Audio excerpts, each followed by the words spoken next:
Ngasi numida wairam phongkhiba Kangleipakki mairagi pause adugi maruoiba pau khara khangasaraga miyamda khudo tamjike. Prime Minister September 13 da lakani hainariba asiga mari lenana Kangla manungda Prime Minister ge wangangpham amadi anauba helipad samga sagatpa haukhre. Bharatki Prime Minister Narendra Modi September 13 da Manipur lakpa yai haina yamna kanna ngangnari ngai cherak asida Prime Minister na Manipur laklaga miyamda wangangadaba mafam Kangla manungda oikadauri masigidamakta Prime Minister gi wangangpham semjin sajinbagi thaba akanba mawngda chathaba haukhre. Pause asina phangba paugi matung inade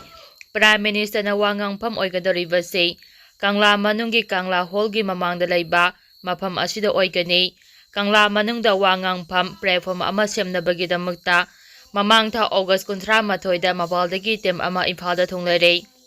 Tata gari Nepal da lakpa team asina makhoina loinarakliba Tata gari Nepal aduda PM na wangangadoriba platform sanabagi masak mathumsing loinamak loinarakhe.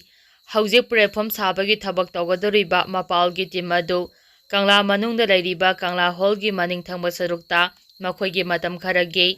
laifam chafam semgattuna hauzik leiri. Loinana Kangla Hall gi mamang thangba lampaki saruk aduda Prime Minister Narendra Modi gi wangangpham oigani haina ngangnariba mafam aduda ngarangdagi hauna sem sabagi thabak paikhatpa haukhre.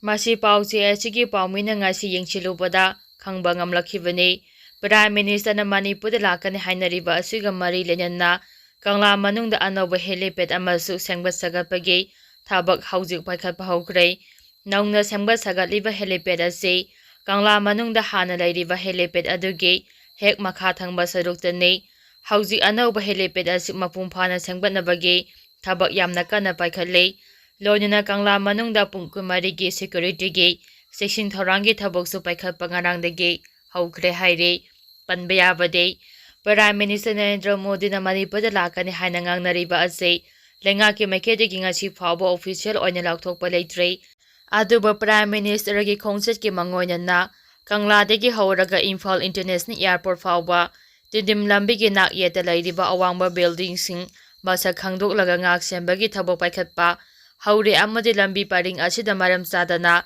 lambigi nak yeta polam kaya paisembagi athingbasu thamkhre haibasu leikrabani. Makha tarakpa pauda hayeng Cookie N3ws singa New Delhi da anauba shogi agreement ama khoyak pinanaba Home Ministry na UPF amasung KNO da khangalakre. Cookie N3ws singa Ministry of Home Affairs ka anauba suspension of operation sugi agreement ama pinaragani haide.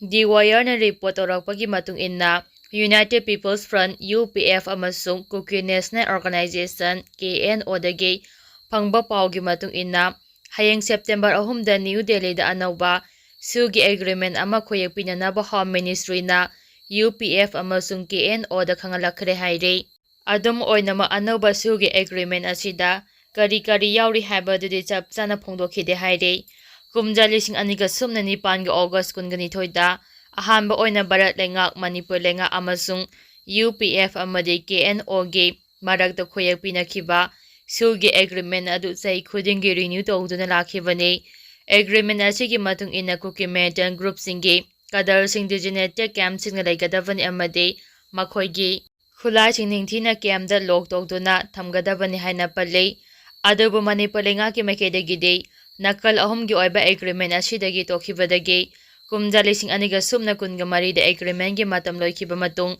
pending da lairakhibani. Amaromda kumja 2019 dagi me ahumda Bharat lenga amasung Cookie su group singa political sentiment amagidamak khoyak pinanaba thorang tawramkhiba adu sai adumakta da irang tholakpadagi panthaduna lairakhibani haire. Irang tholakpadagi hauna UPF amasung KNO na Manipur dagi sabra administration gi demand tawduna lakhe. Haukiba kumja 2019 dasu New Delhi da political dialogue ahumlak pangthokhe. Madugi matung sabra administration gi demand asiga mari lenana interlocutor AK Misra na 2019 gi August da Union Home Minister Amit Shah da draft formulation ama pisingkhe.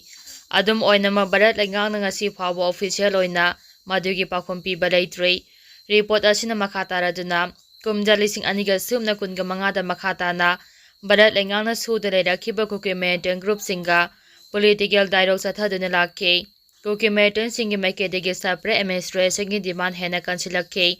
ꯑꯗꯨꯝ ꯑꯣꯏꯅꯃꯛ ꯊꯣꯛꯂꯤꯕ ꯏꯔꯥꯡ ꯑꯁꯤꯗ ꯁꯨꯗ ꯂꯩꯔꯛꯈꯤꯕ ꯀꯨꯀꯤ ꯃꯤꯂꯤꯇꯦꯟꯠ ꯒ꯭ꯔꯨꯞꯁꯤꯡꯅ ꯌꯥꯎꯁꯤꯟꯗꯨꯅ ꯍꯤꯡꯁꯥꯒꯤ ꯊꯕꯛ ꯆꯠꯊꯩ ꯍꯥꯏꯔꯗꯨꯅ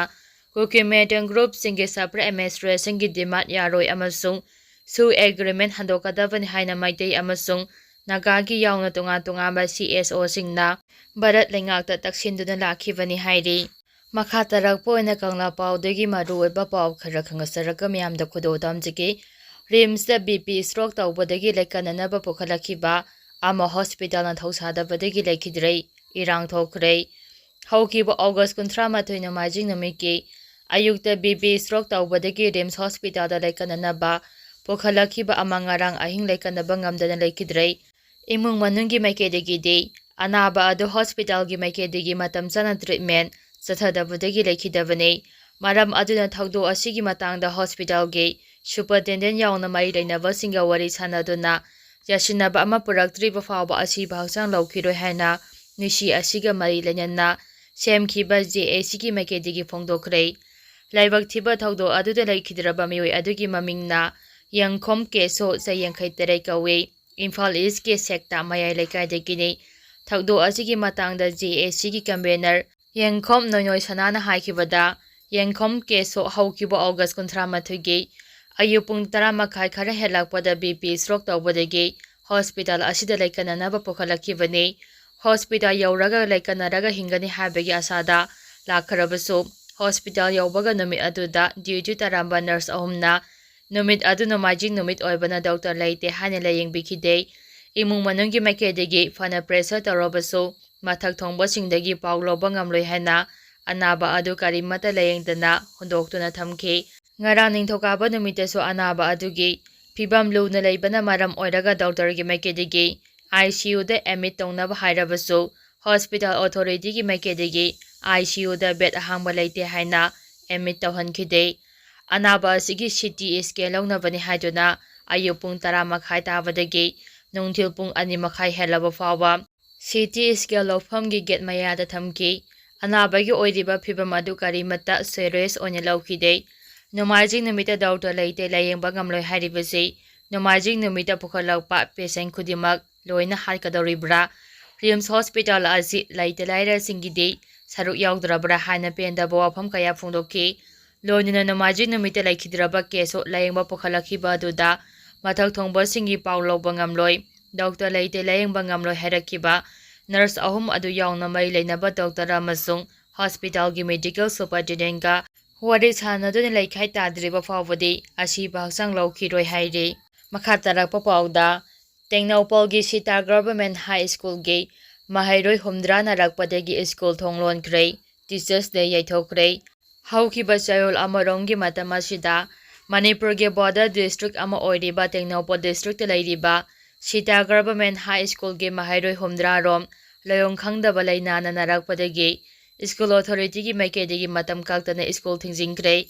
school ꯑꯁꯤꯒꯤ teachers ꯗꯦ ꯄꯥꯡꯊꯣꯛꯅꯕ ꯃꯇꯝ ꯂꯦꯞꯂꯝꯈꯤꯕ ꯑꯗꯨꯁꯨ ꯃꯇꯝ ꯀꯛꯇꯅ ꯌꯩꯊꯣꯛꯈ꯭ꯔꯦ ꯍꯥꯏꯔꯤ꯫ ꯄꯥꯎ ꯑꯁꯤꯅ ꯃꯈꯥ ꯇꯥꯅ ꯍꯥꯏꯔꯤꯕꯅ ꯃꯍꯩꯔꯣꯏꯁꯤꯡ ꯑꯗꯨ ꯃꯇꯧ ꯀꯔꯝꯅ ꯅꯥꯔꯛꯂꯤꯕꯅꯣ ꯍꯥꯏꯕ ꯍꯧꯖꯤꯛ ꯐꯥꯎꯕꯒꯤ ꯑꯣꯏꯅ ꯆꯞ ꯆꯥꯅ ꯈꯪꯕ ꯉꯝꯗ꯭ꯔꯤ꯫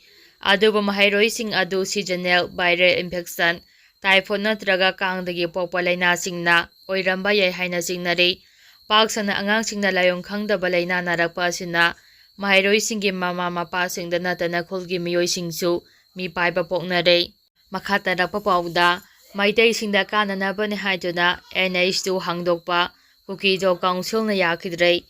ꯅꯦꯁꯅꯦꯜ ꯍꯥꯏꯋꯦ 2 ꯍꯥꯡꯗꯣꯛꯄꯅ ꯃꯁꯤꯡ ꯌꯥꯝꯕ ꯃꯩꯇꯩ ꯐꯨꯔꯨꯞꯇ ꯀꯥꯟꯅꯍꯟꯕꯇ ꯅꯠꯇꯅ ꯀꯨꯀꯤꯖꯣ ꯐꯨꯔꯨꯞꯀꯤ ꯃꯤꯑꯣꯏꯁꯤꯡꯗ ꯀꯥꯟꯅꯕ ꯑꯃꯠꯇ ꯂꯩꯔꯣꯏ ꯍꯥꯏꯅ ꯀꯨꯀꯤꯖꯣ ꯀꯥꯎꯟꯁꯤꯜꯅ ꯐꯣꯡꯗꯣꯔꯛꯂꯤ꯫ ꯀꯥꯎꯟꯁꯤꯜ ꯑꯁꯤꯅ ꯊꯥꯗꯣꯔꯛꯄ ꯆꯦꯔꯣꯜ ꯑꯃꯅ ꯍꯥꯏ ꯆꯨꯔꯆꯥꯟꯄꯨꯔꯗ ꯈꯨꯟꯗꯥꯔꯤꯕ ꯃꯤꯌꯥꯝꯅ ꯍꯧꯖꯤꯛꯁꯨ ꯇꯉꯥꯏ ꯐꯗꯅ ꯆꯪꯗꯕ ꯌꯥꯗ꯭ꯔꯕ ꯄꯣꯠꯂꯝꯁꯤꯡ ꯐꯪꯗꯕꯒꯤ ꯑꯋꯥꯕ ꯃꯥꯌꯣꯛꯅꯕꯒ ꯂꯣꯏꯅꯅ ꯑꯔꯥꯝ ꯈꯧꯔꯥꯡꯕꯒꯤ ꯆꯩꯅꯥ ꯈꯥꯡꯂꯤ꯫ ꯇꯥꯟꯐꯝ ꯑꯁꯤꯗ ꯅꯦꯁꯅꯦꯜ ꯍꯥꯏꯋꯦ 2 ꯍꯥꯡꯗꯣꯛꯇꯨꯅ ꯃꯩꯇꯩꯁꯤꯡꯗ ꯀꯥꯟꯅꯕ ꯐꯪꯍꯟꯅꯕ ꯊꯧꯔꯥꯡ ꯂꯧꯈꯠꯂꯛꯄ ꯍꯥꯏꯕꯁꯤ ꯀꯨꯀꯤꯖꯣ ꯀꯥꯎꯟꯁꯤꯜꯒꯤ ꯃꯥꯌꯣꯛꯇ ꯂꯩꯕ ꯊꯧꯔꯥꯡꯅꯤ꯫ ꯑꯁꯤꯒꯨꯝꯕ ꯊꯧꯔꯥꯡ ꯑꯁꯤ ꯀꯥꯎꯟꯁꯤꯜꯅ ꯌꯥꯕ ꯉꯝꯂꯣꯏ꯫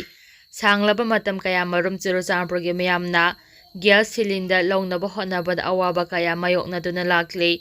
ꯅꯣꯡꯃꯒꯤ ꯆꯥꯅꯕ ꯆꯦꯡ ꯐꯥꯎꯕ ꯅꯤꯡꯊꯤꯅ ꯐꯪꯗ꯭ꯔꯤ꯫